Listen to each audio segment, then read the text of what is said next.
ಚನ್ನಪಟ್ಟಣದಲ್ಲಿ ಡಿಕೆಶಿ ಸಿಎಂ ಅನ್ನುವ ಘೋಷಣೆ ಮೊಳಗಿದೆ. ಮುಂದಿನ ಸಿಎಂ ಡಿಕೆಶಿ ಅಂತೇಳಿ ಕಾರ್ಯಕರ್ತರು ಘೋಷಣೆಯನ್ನು ಕೂಗಿದ್ದಾರೆ. ಎಣಿಕೆಯ ಕೇಂದ್ರದಿಂದ ಹೊರಬಂದ ಕಾಂಗ್ರೆಸ್ ಮುಖಂಡರು 3 ಕ್ಷೇತ್ರಗಳ ಗೆಲುವಿನ ಬೆನ್ನಲ್ಲೇ ಡಿಕೆಗೆ ಜೈಕಾರವನ್ನ ಹಾಕಲಾಗ್ತಾ ಇದೆ. ಪ್ರಕಾಶ್ ಸರ್, ನೀವು ಇದ್ದಾಗ ಡಿಬೇಟ್ ಆಯ್ತಾ ಅಥವಾ ನೀವು ಬರಕ್ ಮುಂಚೆನೋ ಗೊತ್ತಿಲ್ಲ, ಇದೊಂದು ಚರ್ಚೆ ಆಯ್ತು. ಅವ್ರ ಹತ್ರ ಒಂದು ಕ್ವಿಕ್ ರಿಯಾಕ್ಷನ್ ತಗೊಂಡ್ ಬರ್ತೀನಿ. ಯಾಕಂದ್ರೆ ನಮ್ಮ ಮಧ್ಯದಲ್ಲಿದೆ ನೋಡಿ, 3 ಕ್ಷೇತ್ರಗಳಲ್ಲಿ ಒಬ್ಬ ಪ್ರಾಬಬಲ್ ಮುಖ್ಯಮಂತ್ರಿ ಕ್ಯಾಂಡಿಡೇಟ್ಗೆ ಇನ್ಚಾರ್ಜ್ ಕೊಟ್ಟಿದ್ರು. ಲೈಕ್ ಉದಾಹರಣೆಗೆ ಈಗಾಗಲೇ ಚನ್ನಪಟ್ಟಣದ ಹೇಳ್ತಿದ್ರು ಬಾಬು ಅವರು, ಹಾಗೆ ಡಿ ಕೆ ಶಿವಕುಮಾರ್ ಅವರು ಅಲ್ಲಿ ಸತೀಶ್ ಜಾರಕಿಹೊಳಿ ನಾನೇ ಮುಖ್ಯಮಂತ್ರಿ ಅಂತ ಹೇಳಿ, ಈಗ ಇಲ್ಲಿ ಸಂಡೂರಲ್ಲೂ ಸಹ ಇದೇ ರೀತಿ ಕೊಟ್ಟಿದ್ರಿಂದಾಗಿ ಇವರು ಯಾವ ರೀತಿ ತಂತ್ರಗಾರಿಕೆಗಳನ್ನ ಮಾಡಿ ಚುನಾವಣೆ ಗೆದ್ದಿರ್ತಕ್ಕಂಥದ್ದು. ಆಮೇಲೆ ಇನ್ನೂ ಒಂದು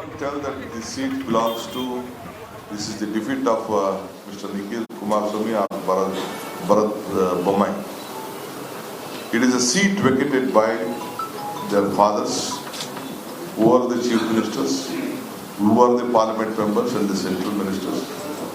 I think the acceptance of the results have to be not morally. They have to own that result, and the people of these constituency have given a clear mandate. Whatever the lie, the stories you are going to communicate, you try to communicate to the people of the state, they have not accepted. The victory is for 5 guarantees. The victory is for development. The victory is for so that the people of the entire state is going to look on the development issue, not on criticizing a government which is working towards the development of each and every individual. 56,000 crores has been allotted for these 5 guarantees, and in every constituency about 200 to 250 crores of rupees is going every year for the benefit of the individual. Is this not the benefit of the common man? Is it not going to the benefit of the state? When an individual is benefited, a state is being benefited. So I would like to appeal all my BJP friends, a clear mandate. This is the direction for 2028. This election is not a result for today.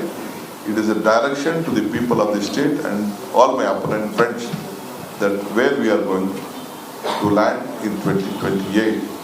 I've been telling my friends that all this, whatever the conspiracies you are trying to do against my chief minister will not work out, and under the leadership of Mr. Siddaramaiah, we have been working together, joined together, and we are collectively working together. So we would like to congratulate on that behalf. So I would like to ಉಪಕದನದ 3 ಕ್ಷೇತ್ರಗಳಲ್ಲಿ ಮೈತ್ರಿ ಮುಗ್ಗರಿಸಿದೆ. 3 ಕ್ಷೇತ್ರದಲ್ಲಿ NDA ಸೋಲಿಗೆ ಕಾರಣಗಳೇನು? ಕಾಂಗ್ರೆಸ್ ಕೈ ಹಿಡಿದ ಮಹಿಳಾ ಮತದಾರರು by ಎಲೆಕ್ಷನ್ನಲ್ಲಿ workout ಆಗಿಲ್ಲ. ಸರ್ಕಾರದ ಮೇಲಿನ ಆರೋಪಗಳ ಸುರಿಮಳೆ. JDS ಬೆನ್ನಿಗೆ ನಿಲ್ಲದಂಥ ಒಕ್ಕಲಿಗರು ಚನ್ನಪಟ್ಟಣ ನಗರ ಭಾಗದಲ್ಲಿ ಅಂದರೆ ಟೌನ್ನಲ್ಲಿ JDSನ ಜಾದು ನಡೆದಿಲ್ಲ. ಶಿಗ್ಗಾವಿಯಲ್ಲಿ BJPಗೆ ಕೈ ಹಿಡಿಯದ ಪಂಚಮಸಾಲಿಗರು. ಉಪಕದನದ 3 ಕ್ಷೇತ್ರಗಳಲ್ಲಿ ಮೈತ್ರಿ ಮುಗ್ಗರಿಸಿದೆ. ಇದಕ್ಕೆ ಅಶೋಕ್ ಗೌಡ್ರು ಅವ್ರದೇ ಆದ ವಿಶ್ಲೇಷಣೆ ಕೊಟ್ಟಿದ್ರು. ಸಿಎಂ ಆಸ್ಪಿರೆಂಟ್ಗಳನ್ನ ಇನ್ಚಾರ್ಜ್ ಮಾಡಿದ್ರು ಅಂತೇಳಿ ಅವ್ರವ್ರ ಸ್ಟ್ರಾಟಜಿ ಸರ್. ನೋಡಿ, ಇನ್ನೂ ಒಂದು ಆಗ್ಲೇ ಅಬ್ಸರ್ವ್ ಮಾಡ್ತಿದ್ದೆ, ಇಡೀ ದೇಶದಲ್ಲಿ ಎಲ್ಲೆಲ್ಲಿ ಚುನಾವಣೆ ನಡೆದಿದೆ, ಉಪಚುನಾವಣೆಗಳು ಮತ್ತು ರಾಜ್ಯ ಸರ್ಕಾರ ಚುನಾವಣೆ, ಎಲ್ಲ ಕಡೆನೂ ಸಹ ಇದ್ದಿದ್ದಂಥ ಸರ್ಕಾರಗಳು ರಿಪೀಟ್ ಆಗಿದೆ. ಮಧ್ಯಪ್ರದೇಶದಲ್ಲಿ BJPಗೆ ಹೆಚ್ಚಿನ ಓಟ್ ಬಂದಿದೆ, ವೆಸ್ಟ್ ಬೆಂಗಾಲಲ್ಲಿ ತೃಣಮೂಲ್ ಕಾಂಗ್ರೆಸ್ ಬಂದಿದೆ, UPನಲ್ಲಿ BJPಗೆ ಬಂದಿದೆ, ಹಾಗೆ ಅಸ್ಸಾಮಲ್ಲೂ ಸಹ BJPಗೆ ಬಂದಿದೆ. ಅಂದರೆ ಇದು ಒಂದು ರೀತಿ ಚುನಾವಣೆ ನೋಡಿದ್ರೆ ಇಡೀ ದೇಶದಲ್ಲಿ ಇವತ್ತೇನಾಗಿದೆ ಅಂದರೆ ಇರ್ತಕ್ಕಂಥ ಸರ್ಕಾರಗಳಿಗೆ ಅವ್ರು ಎಲ್ಲೋ ಒಂದು ಕಡೆ ಮ್ಯಾಂಡೇಟನ್ನು ಕೊಟ್ಟಿದ್ದಾರೆ, ಇಲ್ಲ ಅಂತಲ್ಲ. ಕರ್ನಾಟಕದಲ್ಲಿ ಈಗ ಡಿ ಕೆ ಶಿವಕುಮಾರ್ ವಿಶ್ಲೇಷಣೆ ಮಾಡಿದ್ರೆ ಗ್ಯಾರಂಟಿಗಳು ನೋಡಿ, ವೈಟ್ ಪೇಪರ್ ಏನೋ ನಾವು ಸದನದಲ್ಲಿ ಹೇಳ್ತೀವಿ ಅಂತ ಹೇಳಿ ಹಾಗಾದರೆ ವೈಟ್ ಪೇಪರ್ ಕೊಡಲಿ, ಜಾರಿ ಮಾಡಲಿ ವೈಟ್ ಪೇಪರು. ಯಾಕೆ ಅಂತಂದರೆ 1,17,00,000 ಜನಕ್ಕೆ ಗೃಹಲಕ್ಷ್ಮಿ ತಲುಪಬೇಕಾಗಿತ್ತು. ಇವತ್ತು 14 ಕಂತುಗಳು, ಇವತ್ತಿನ 14 ಕಂತುಗಳು ತಲುಪಬೇಕು. ಎಷ್ಟು ಜನಕ್ಕೆ ತಲುಪಿದೆ ಅಂತ ಕನಿಷ್ಠ ಪಕ್ಷ ಹೊರಡಿಸ್ತಾರೋ ಎಲ್ಲೋ ಮತದಾರರಂತೂ ತೀರ್ಪು ಇದು ಕೊಟ್ಬಿಟ್ಟಿದ್ದಾರೆ. ಪ್ರಕಾಶ್ ಸರ್ ನೋಡಿ, ನಗು ಅದನ್ನೇ ಇದೆ. ಸ್ಮಿತಾ, ನಾನು ಗ್ಯಾರಂಟಿಗಳ ಬಲ ಅಂತ ಹೇಳಿ ಪ್ರಕಾಶ್ ಸರ್ ಗ್ಯಾರಂಟಿಗಳ ಅಂತಾರೆ. ಮ್ಯಾಂಡೇಟ್ ಅಲ್ಲ, ಇದು ಮುಖ್ಯಮಂತ್ರಿ ಆಸ್ಪೈರೆಂಟ್ಗಳು ಖರ್ಚು ಮಾಡಿರ್ತಕ್ಕಂಥದಕ್ಕೆ ಅದು ಆಗಿರ್ತಕ್ಕಂಥ ಮತದಾನ. ಇದು ಗ್ಯಾರಂಟಿಗಳ ಮತದಾನ ಅಲ್ಲ. 2028 ದಿಕ್ಸೂಚಿ ಅಂತ ಹೇಳ್ಬಿಟ್ರು. DK. Shivakumar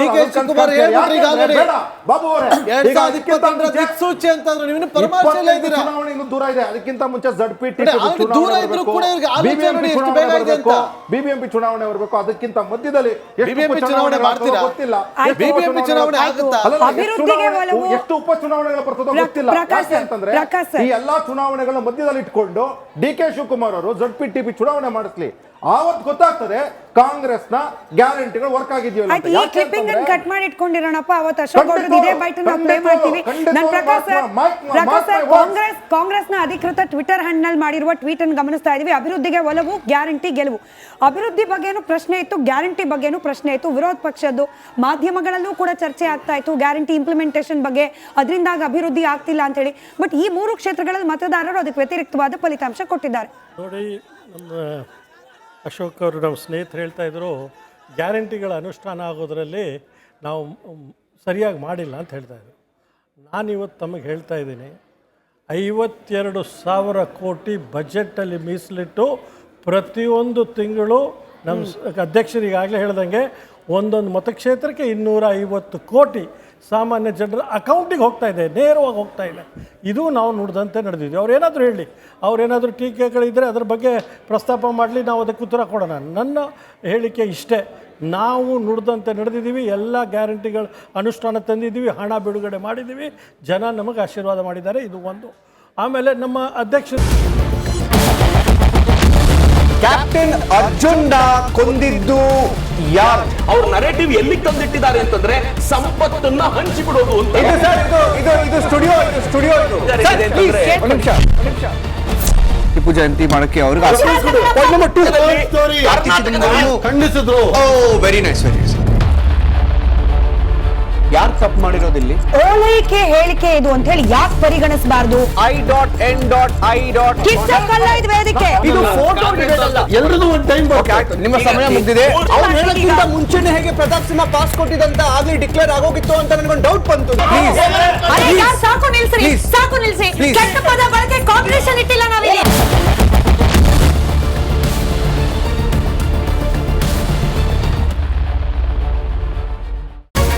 republic word app ಇದು ಕೇವಲ ಅಪ್ಲಿಕೇಶನ್ ಅಲ್ಲ, ಸಮಗ್ರ ಸುದ್ದಿಗಳ ಸಂಪರ್ಕ ಮಾರ್ಗಕ್ಕೆ ಕ್ರಾಂತಿಕಾರಿ ಬದಲಾವಣೆ.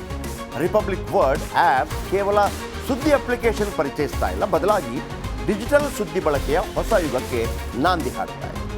ಇದೊಂದು ಬ್ರೇಕಿಂಗ್ ನ್ಯೂಸ್, ಪ್ರಭಾವಶಾಲಿ ಕಾರ್ಯಕ್ರಮಗಳಿಗೆ ಗಟ್ಟಿಯಾದ ನ್ಯೂಸ್. ಇಲ್ಲಿ ಕೇವಲ ತಾಜಾ ಸುದ್ದಿ, ಅದರ ನೇರ ಪ್ರಸಾರ ಮತ್ತು ಚರ್ಚೆಗಳಿಗೆ ಮಾತ್ರ ಅವಕಾಶ. ರಿಪಬ್ಲಿಕ್ ವರ್ಲ್ಡ್ ಆ್ಯಪ್ ಡೌನ್ಲೋಡ್ ಮಾಡಿಕೊಳ್ಳಿ. ಗೂಗಲ್ ಪ್ಲೇ ಸ್ಟೋರ್ ಮತ್ತು ಆಪಲ್ ಆ್ಯಪ್ ಸ್ಟೋರ್ನಲ್ಲಿ ಲಭ್ಯವಿದೆ.